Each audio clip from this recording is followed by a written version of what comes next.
रात्री झोपण्याचा प्रयत्न करत होतो, परंतु काही केल्या झोपच येत नव्हती. सायंकाळी पाहिलेला अपघात सारखा माझ्या डोळ्यापुढे येत होता. त्या व्यक्तीचा तो रक्तबंबाळ मृतदेह, आजूबाजूला सांडलेले ते रक्त डोळ्यापुढे गडदपणे येत होते. पण त्या अपघातापेक्षाही एका गोष्टीची चिंता मला जास्त वाटत होती. माझ्या त्या नवीन मित्राची, त्या वेड्याची, त्या विक्षिप्त माणसाची. तो कसाही असला तरी तो आता माझ्या अगदी जिवलग ओळखीचा झाला होता. आणि मी लहानपणापासून गरिबीत वाढलो असल्याने या अशा लोकांविषयी मला आपलेपणा होता. त्यांच्याबद्दल मला कणव वाटायची, यांच्याबद्दल एक चांगली जाणीव वाटायची. म्हणून तर इतर सगळे हसत असताना मी त्याला अगदी निर्धास्तपणे बोलायचो. अगदी तास 2 तास मनमोकळेपणे बोलायचो आणि तोही मला चांगला प्रतिसाद देत असे. आणि त्यात हे असे अपघात सुरू झाले आहेत. मला वाटतं हे क्षेत्रच अपघाती असावं. म्हणून तर एका महिन्यात 4 अपघात झालेत. कदाचित या आधी सुद्धा झाले असतील, कारण सगळे जुने अपघात आपल्याला थोडीच माहीत असतील. पण या अपघाताच्या पार्श्वभूमीवर त्या वेड्याला जपावे लागेल, त्याला समजून सांगावे लागेल. रोड ओलांडताना काळजी घेत जा, इकडे तिकडे बघत जा. तो कितीही वेडा असला तरी त्यालाही स्वतःच्या जीवाची काळजी असणारच ना. त्याला समजून सांगावे लागेल. तो ऐकेल आपले. काहीही होऊ, उद्या भेटून या 4 गोष्टी त्याला समजून सांगितल्याच पाहिजे. देव न करो, पण उद्या त्याचाही अपघात होऊ शकतो. त्यामुळे काहीही होवो, त्याला उद्या भेटून या गोष्टी समजावून सांगितल्याच हव्या. विचारांची ही मालिका अशीच किती वेळ सुरू राहिली हे सांगणे कठीण झाले असते. पण त्या विचारात कधी एकदाची झोप लागली ते कळलेच नाही. दुसरा दिवस उजाडला. दुपारची चांगली झोप काढून 5-6 वाजताच्या सुमारास मी चहासाठी निघालो. रमत गमत शाळेजवळ आलो. परिसरात नेहमीसारखीच वर्दळ होती. मी सहज झाडाखालच्या कट्ट्यावर नजर टाकली. मला हायसं वाटलं. तो तिथेच बसला होता, तो वेडा. वर आकाशाकडे पाहत त्याचे चित्र विचित्र हातवारे, मंत्र पुटपुटणे नेहमीसारखे सुरू होते. मी त्याच्याकडे पाहून मंद मंद हसलो. चहाच्या टपरीवर आलो. टपरीवरून 2 चहा घेतले, एक माझ्यासाठी आणि दुसरा त्याच्यासाठी. मी चहाचे ग्लास हातात घेत त्याच्याकडे निघालो. टपरीवरचा चहावाला मी त्याच्याकडे जात असताना काहीतरी पुटपुटला. त्याचे ते शब्द माझ्या कानापर्यंत पोहोचले. चेहऱ्यावरून माणूस चांगला दिसतोय, पण हा असा वेड्यासारखा का वागतोय काय माहीत. त्या वेड्याबरोबर मलाही लोक आता वेडा म्हणू लागले होते. मी हसत चहावाल्याकडे दुर्लक्ष केले आणि मी चहाचे ग्लास घेऊन त्या झाडाच्या कट्ट्याजवळ पोहोचलो. चहाचा ग्लास त्याच्या जवळ ठेवला. तो अजूनही आकाशाकडे पाहत होता. मी त्याला हाताने हलवले आणि भानावर आणले. त्याच्या मळलेल्या हातात चहाचा ग्लास दिला. त्याने विचित्रपणे हसत तो ग्लास हातात घेतला. त्याची बडबड सतत सुरू होती. त्याने कसा तरी तो चहा संपवला आणि नंतर मी त्याच्याशी बोलण्याचा प्रयत्न करू लागलो. त्याला बोलते करू लागलो. तोही माझ्याशी हळूहळू आवाजात बोलू लागला. काल इथे अपघात झाला, तेव्हा तू कुठे होतास? मी अपघात स्थळाकडे हात करत त्याला विचारले. झोपडीत. त्याने रोड पलीकडील त्याच्या झोपडीकडे हात दाखवत मला सांगितले. आणि मग पुढे मी म्हणालो, आता जरा नीट ऐक. या महिन्यात इथे 4 अपघात झाले आहेत.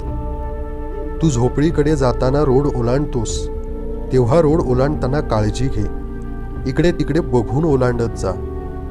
येथे खूप अपघात घडत आहेत. कदाचित एखाद्या दिवशी लक्ष इकडे तिकडे असताना तुझ्या जीवाला विनाकारण इजा होईल. काळजी घे तुझी. घेशील ना? मी अगदी काकुळतीने त्याला सांगत होतो. तो आपल्या बोबड्या शब्दात मला हो म्हणाला. आणि मग नंतर बराच वेळ आम्ही बोलत होतो. नेहमीप्रमाणे आजूबाजूचे लोक आमच्याकडे पाहून हसत होते. कदाचित वेड्यासोबत वेडाच बसला आहे अशी त्यांची भावना होत असावी. माझ्याकडे बघण्याचा या सगळ्या लोकांचा दृष्टिकोन आता पूर्ण वेड्यासारखाच बनला होता. या लोकांच्या दृष्टीने त्यांच्या मतानुसार मीही पूर्णपणे वेडा झालो होतो. तसंही मी मनाशी विचार केला, मी बेकारच आहे आणि बेकार लोक असेही वेडेच असतात. असो, लोक काहीही म्हणत, आपण आपलं काम केलेलं बरं. आमच्या गप्पा चांगल्याच रंगल्या होत्या. वेळ पुढे सरकू लागली. हळूहळू वातावरणात अंधार दाटू लागला. थोडासा संधी प्रकाश अजूनही शिल्लक होता. थोडीशी थंडी अवतीभोवती पसरू लागली.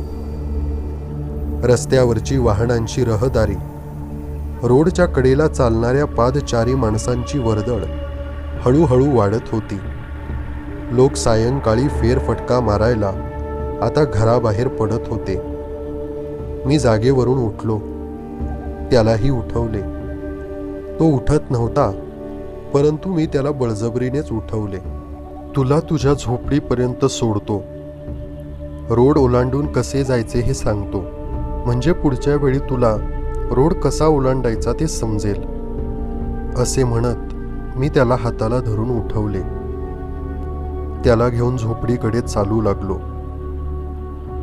पण मी झोपडीकडे त्याला घेऊन जात असताना आजूबाजूचे लोक मात्र माझ्याकडे जरा विचित्र नजरेने पाहू लागले.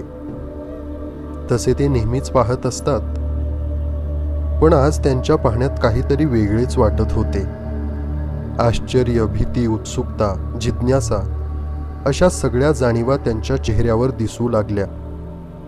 अचानक त्यांच्या चेहऱ्यावर मला वेगवेगळ्या शंकाही दिसत होत्या. काहीतरी विचित्र खुणा त्यांच्या डोळ्यातून उमटू लागल्या. पण त्या सगळ्याकडे दुर्लक्ष करून आम्ही दोघे चालू लागलो. तो आणि माझा वेडा मित्र. दोघेही रोडच्या एका कडेला आलो. रोडवरची रहदारी आज जरा जास्तच जाणवत होती. वाहनांचा वेगही काहीसा वेगवान भासत होता. लहान मोठी सर्व वाहने आज हवेच्या गतीने सुरू होती. वाहनांचा वेगाने निघून जाताना येणारा भरकन असा आवाज, तसेच वर्दळ हटावी म्हणून मोठमोठ्याने वाहनांच्या भोग्याचा होणारा कर्णकर्कश आवाज, रस्त्यावरचा इतर निनाद, पादचाऱ्यांचा गोंधळ, ज्याचा हात धरला होता त्या वेड्याची सारखी चालणारी चुळबुळ, या सगळ्या गोंधळामुळे माझ्या आजूबाजूचा परिसर अगदी अशांत बनला होता. या आजूबाजूच्या कर्कश गोंधळाने माझ्या मनात चीड उत्पन्न होत होती. मनाची चलबिल वाढत चालली होती. उगीचच संताप वर उफाळून येत होता. हे सर्व झिडकारून खोलीकडे पळत जावे अशी अनिवार्य इच्छा होत होती. पण कसे तरी स्वतःला सावरून मी शांत राहण्याचा आटोकाट प्रयत्न केला. मला रोड ओलांडून त्याला त्याच्या झोपडीपर्यंत पोहोचवायचे होते. पण रोडवर वाहनांची सलग रांग सुरू होती. रोड ओलांडून जाण्याची उसंत आम्हाला मिळत नव्हती. रोड ओलांडावा तरी कसा? पुन्हा त्यात हा वेडा सोबत. तो माझ्यापेक्षा हळूहळू चालणार. त्यामुळे तर रोड ओलांडायचे अजूनच अवघड होऊन बसले होते. आणि रोड थोडा मोकळा होण्याची वाट पाहत आम्ही तसेच रोडच्या कडेला उभे होतो. अचानक मी ज्या हाताने त्या वेड्याला धरले होते, तो हात क्षीण होत आहे अशी जाणीव माझ्या मेंदूपर्यंत पोहोचली. मला सुरुवातीला वाटलं कदाचित तो भास असावा. परंतु तो माझा हात खरंच जाणीवेच्या पलीकडे जात चालला होता. त्या एका हातामधली शक्ती कोणीतरी शोषून घेत आहे असे मला स्पष्ट जाणवत होते. हळूहळू ही क्षीणता सर्व शरीरभर पोहोचत चालली होती. धमन्यांमधून शिरांमधून वेगाने धावणारे रक्त हळूहळू मंद गतीने धावत आहे. माझ्या सर्व शरीराची हालचाल आता मंद होत आहे अशी जाणीव क्षणाक्षणाला वाढू लागली. स्वतःच्या शरीरावर स्वतःचे नियंत्रण नाहीसे झाले. एखाद्या निर्जीव बाहुलीसारखे माझे शरीर बनत चालले होते. हळूहळू सगळे शरीर साथ सोडू लागले. पण एक तरी बरे होते. माझे मेंदूवर अजून तरी थोडेफार नियंत्रण होते. त्याच मेंदूच्या जोरावर शरीराला स्वतःच्या काबूत ठेवण्याचा प्रयत्न करू लागलो. पण आता शरीर पूर्ण आवाक्याबाहेर चालले होते. माझे स्वतःचे शरीर पूर्णपणे अनियंत्रित झाले होते. आता ते कोणाच्या तरी नियंत्रणात होते. कोणीतरी मला नियंत्रित करणारा होता. अचानक कानावर एक मोठा आवाज आला. ए, तो ट्रक येत आहे, हो बाजूला. ते शब्द मलाच उच्चारलेले असावेत, कारण शब्द उच्चारणाऱ्याचा निर्देश माझ्याकडेच होता. म्हणजे मी रोडच्या अगदी मधोमध उभा होतो. ज्याने मला नियंत्रित केले होते त्यानेच मला इथपर्यंत आणले होते. त्या आवाजाचे शब्द बाणासारखे माझ्या कानात घुसले, कानातून मेंदूपर्यंत गेले. काहीतरी संकट आले आहे याची पुरेपूर जाणीव झाली. ते संकट अगदी जवळ आले आहे असे वाटत होते. काही फुटांच्या अंतरावर एका ट्रकचे नाकाड आलेले दिसले. अवघ्या 5-6 फुटांवर डोळ्यांच्या कपारीतून ते ट्रकचे भले मोठे नाकाड वेगाने माझ्याकडे येत आहे एवढेच मला दिसले. तेवढे अंतर पार करून त्या ट्रकची जोरात धडक मला बसली. मला ती चांगलीच जाणवली. त्या वेड्याच्या हातावरची माझी पकड ढिली झाली. जवळजवळ ती पकड सुटलीच. हवेत चेंडू उसळावा तसा मी हवेत उसळलो आणि लांब जाऊन रोडच्या दुसऱ्या कडेला रक्तबंबाळ होऊन पडलो. शरीरातील सगळ्या हाडांचा चुरा झाला होता. वेदनांचा डंख मेंदूपर्यंत पोहोचत होता. डोळ्यापुढे हळूहळू अंधाराचे जाळे पसरू लागले. माझा मृत्यू जवळ आहे ही स्पष्ट जाणीव मला होत होती. आता रोडवरचे चित्र सुन्न करणारे होते. रोडवरची सगळी रहदारी जागेवरच थांबली होती. वाहनांची लांबच लांब रांग लागली होती. रोडच्या अगदी मधोमध तो ट्रक थांबलेला होता. ट्रकपासून थोड्या अंतरावर माणसांची मोठी गर्दी जमली होती. त्या गर्दीसमोर पडलेला मी रक्तबंबाळ अवस्था शेवटचे क्षण मोजत होतो. माझी शेवटची धडपड चालली होती. पण त्याही अवस्थेत मला माझ्या मित्राची आठवण झाली. त्या वेड्या मित्राची, त्या विक्षिप्त वेड्याची. मला त्या क्षीण आणि रक्तबंबाळ अवस्थेतही माझ्या मित्राची चिंता सतावू लागली.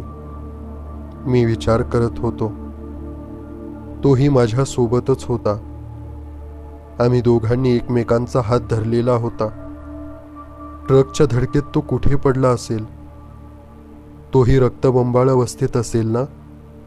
या सगळ्या प्रश्नांनी माझ्या मनात चिंता निर्माण झाली. मी कसे तरी धडपडत त्या गर्दीला उद्देशून प्रश्न विचारला, तो कुठे आहे? तो वेडा, माझा मित्र वेडा, कुठे आहे तो? उत्तराच्या अपेक्षेने मी त्या सगळ्या गर्दीकडे पाहत होतो. मला असह्य वेदना होत होत्या. कोण वेडा? अरे कोण तुझा मित्र? तू तर आज एकटाच रोड ओलांडत होतास. अगदी रोडच्या मध्यभागी येऊन थांबला होतास. कोणीतरी गर्दीतून माझ्याकडे पाहून उत्तरले, काय? मला आश्चर्याचा जबर धक्काच बसला. पण तो तर माझ्या सोबतच होता. मी त्याचा हात धरून त्याला त्या झोपडीपर्यंत नेत होतो. त्या झोपडीमध्ये राहतो तो. मी हाताने त्या झोपडीकडे, त्या माणसाला निर्देशित करत म्हटले, कोणती झोपडी? अरे कोण वेडा, या ठिकाणी कोणतीच झोपडी नाही.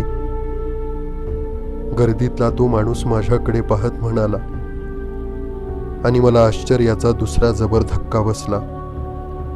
मी रोडच्या पलीकडे त्या झोपडीकडे पाहण्याचा प्रयत्न केला आणि माझ्या अंगावरून सरसरून काटा आला. त्या रोडच्या कडेला कुठलीही झोपडी अस्तित्वात नव्हती. पण तो तिथेच राहायचा. दिवसभर त्याच झाडाखाली बसायचा. अरे मी त्याच्यासोबत तिथे तासन तास बोलत बसायचो. दोघेही सायंकाळी तिथे चहा घ्यायचो. मी माझ्या प्रचंड वेदना आवरून बोलत होतो. आता मात्र त्या गर्दीतले सगळेजण माझ्याकडे डोळे विस्फारून पाहू लागले. अरे त्या झाडाखाली कोणताच वेडा नव्हता. इतके दिवस आम्ही पाहतोय, तूच एकटा त्या झाडाखाली बसून स्वतःशीच बोलायचा, एकटाच हसायचा, चहाचे 2 ग्लास घेऊन जायचा, एक स्वतः प्यायचा आणि दुसरा ग्लास हवेत धरून चहा घे असं म्हणायचा. जसं काही हवेत कोणीतरी तुला दिसत होतं, कोणीतरी अदृश्य त्याला चहा देत आहेस असा भास व्हायचा. पण प्रत्यक्षात तिथे तू एकटाच तास 2 तास स्वतःशी बडबड करत बसायचास. आणि त्यामुळेच आम्ही तुला वेडा म्हणायचो, कारण तुझं एकंदर वागणं सारं वेड्यासारखं होतं. त्या चहाच्या टपरीवाला माझ्या अगदी समोर येऊन म्हणाला. मला धक्क्यावर धक्के बसत होते. तो वेडा ज्याच्याशी मी प्रत्यक्षात बोलायचो, तो अस्तित्वातच नाही असे कळल्यावर काय अवस्था झाली असेल माझी. मी मरण्याच्या अवस्थेत होतो आणि त्यात हे असे धक्के मला पचनी पडत नव्हते. एका गोष्टीचा मला आता उलगडा होऊ लागला. तो वेडा मलाच का दिसायचा? कधी त्याला कोणाशी बोलताना आपण पाहिले का नाही? लोक माझ्याकडे पाहून का हसायचे? मला वेडा का समजायचे? तो वेडा नव्हताच असं म्हणण्यापेक्षा मुळात तो अस्तित्वातच नव्हता. त्यात मानवी असे काही नव्हतेच. तो अमानवी होता. रोडच्या मध्यभागून मी स्वतःहून गेलोच नव्हतो. मला त्यानेच नियंत्रित केले असावे. माझा अपघात त्यानेच घडवून आणला. हो, त्याच माझ्या मित्राने, त्या विक्षिप्त वेड्याने. म्हणजे आजपर्यंत झालेले 4 अपघातही त्यानेच घडवून आणले होते. आणि माझा अपघातही त्यानेच घडवला. आणि आता इथून पुढेही तो अपघात घडवणार. म्हणजे अपघातांचे हे सत्र असेच सुरू राहणार. असाच तो कोणाला तरी दिसत राहणार. काही दिवसांनी त्याचाही अपघात होणार. हे चक्र निरंतर राहणार. मला एक प्रचंड धक्का बसला. माझी शक्ती क्षीण होत चालली होती. मला कळलं, माझा शेवट जवळ आला आहे. माझ्या डोक्यातून ओघळणारे रक्त रोडवरून खाली एका घळईजवळ जात होते. मी पाहिलं, त्या घळईच्या कडेला तो बसला होता. माझा मित्र, तो वेडा, तो विक्षिप्त वेडा. एकदा माझ्या त्या लाल भडक रक्ताकडे पाहत आणि एकदा माझ्याकडे बघत तो फिदी फिदी हसत होता. विक्षिप्तपणे हात वारे करत होता. ओठातल्या ओठात काहीतरी मंत्र म्हणत होता. वर आकाशाकडे पाहत होता. काहीतरी विचित्र हावभाव सुरू होते. कदाचित आता माझ्यानंतर दुसऱ्या कोणाला तरी स्वतःच्या पाशात ओढायची तयारी सुरू होती. माझ्या अंगावर एक सरसरून काटा आला. शरीरात होते तेवढे त्राण आणून त्या गर्दीला मी तो वेडा दाखवत होतो. पण त्याचा काही फायदा झाला नाही. कारण मला माहीत होते, तो कोणालाही दिसणार नाही. तो फक्त मलाच दिसतो. नाही, केवळ मला नाही, माझ्या अगोदर त्या 4 जणांना, त्यानंतर मला, आणि उद्या कदाचित पुन्हा कोणाला तरी तो दिसणार. तो आता असाच कोणाला दिसत राहणार आणि दिसतच राहणार. मग पुन्हा अपघात. या एकाच जागी आणि केवळ ट्रकच्याच धडकेने. आता शेवटची घटका जवळ आली होती. डोळे मिटताना मला ते शेवटचे दृश्य दिसत होते. कोणीतरी एक 20-25 वर्षाचा तरुण त्या वेड्याला हाताला धरून त्याच्या झोपडीकडे पोहोचवत होता, त्याच्या झोपडीपर्यंत. आणि माझ्या चेहऱ्यावर एक हलकेच स्मित उमटले. माझ्यानंतर त्याला आणखी एक बळीचा बकरा सापडला होता.